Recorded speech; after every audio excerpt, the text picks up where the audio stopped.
E olha, a gente segue falando sobre esse assunto. A lei que prevê a inspeção e fiscalização de produtos de origem animal, ela foi atualizada em 2017. Isso é praticamente 60 anos depois de ter sido publicada. E para falar sobre essa legislação, está com a gente aqui no estúdio o professor da Faculdade de Agronomia e Medicina Veterinária da UPF, Elci Lotardikel, que é professor não só na graduação, mas também no mestrado e doutorado. Professor Elci, que é doutor em Ciências Veterinárias, seja muito bem-vindo ao UPF TV. O caso é bem complexo, professor, e a gente quer começar ali pedindo um panorama geral desta situação.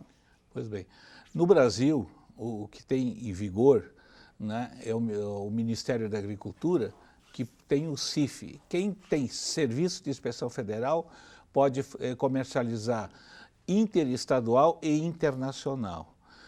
Para o comércio interno brasileiro, nós temos o Sistema Brasileiro de Inspeção. Então, uma indústria de Passo Fundo que queira vender no outro estado, ela faz adesão ao Sistema Brasileiro de Inspeção, que é o SISB.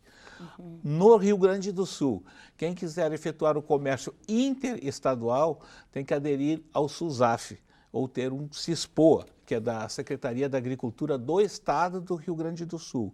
E quem tem a intenção de comercializar somente dentro do município, como o exemplo que nós temos, as feiras dos agricultores, eles deverão ter o SIM, que é o Serviço de Inspeção Municipal. Então o senhor nos dá aqui uma noção de que são 4 legislações: a municipal, a estadual, a nacional e a internacional. São 4 certificações, autorizações diferentes. O que elas têm em comum? O que é importante na hora que se produz carne e embutidos para venda? Bom, a primeira condição que tem que ter é a qualidade da matéria-prima.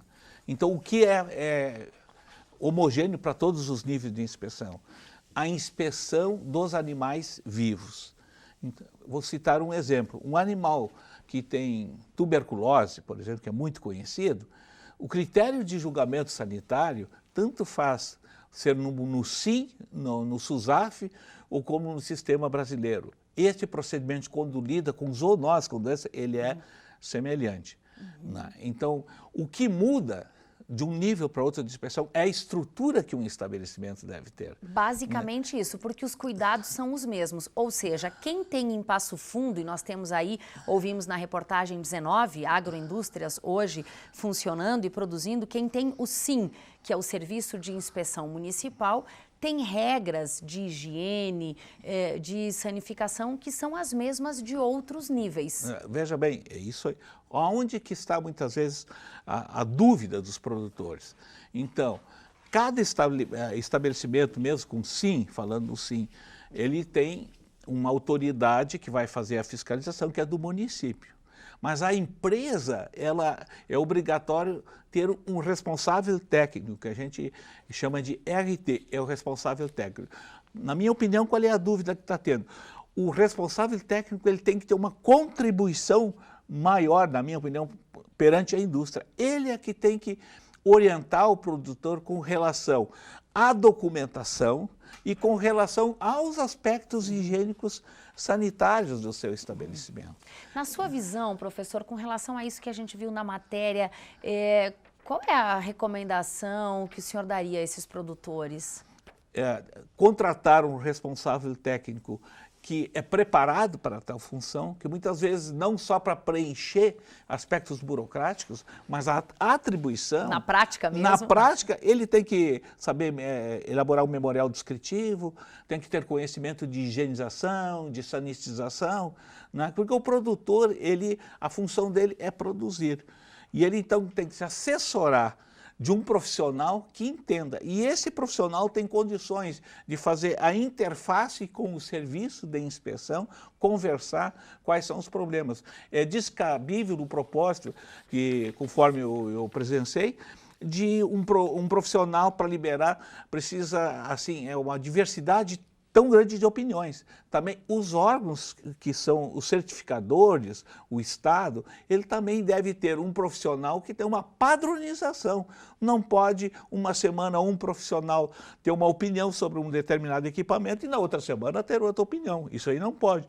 Também estas pessoas deverão ter um preparo para não ocorrer, porque as instalações, os equipamentos são caros para se fazer, demanda tempo. Então, isso não pode, tem que ter uma padronização de procedimentos e de critérios. Não pode ter toda hora estar trocando de procedimentos. Aí trava todo o processo e os produtores têm razão de reclamarem desses aspectos. Por isso que eu volto a dizer, eles têm que ter um bom responsável técnico que converse com as autoridades de cada nível de inspeção, o SUSAF, o CISB, para que se tenha um ambiente harmônico de trabalho. É isso que nós precisamos. O senhor me contava há pouco que em reunião que o senhor participou no ano passado eram 24 agroindústrias no município, hoje são 19, quer dizer, esse formato de trabalho dificulta a vida do produtor e impede que se gere mais renda. Com certeza, eu particularmente, minha opinião, até por a minha origem, eu defendo esse sistema. Jamais o Serviço Oficial do Ministério da Agricultura terá condições de fiscalizar todos. Não pode. Nem o Estado, não pode. Tem o município. Então, todos têm que ter, só tem que ter uniformidade.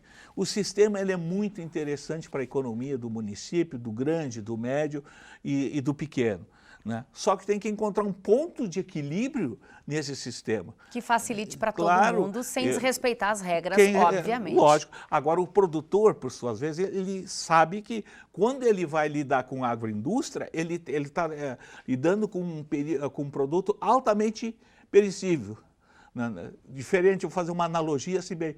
Uma coisa é você lidar com feijão, batatinha, aipim, essas coisas, tem um risco sanitário. Agora, quando você passa a trabalhar com embutidos, os desafios são os outros, microbiológicos, os riscos cuidados são ainda maiores. Então, ele tem que ter um preparo, ele tem que, quando não sabe, buscar a ajuda de um profissional que saiba fazer isso aí. Obrigada. E a gente buscou a sua ajuda aqui justamente para nos fazer entender melhor esse assunto. Professor, muitíssimo obrigada. Uma boa semana de trabalho. Muito obrigado, estarei sempre à disposição para contribuir.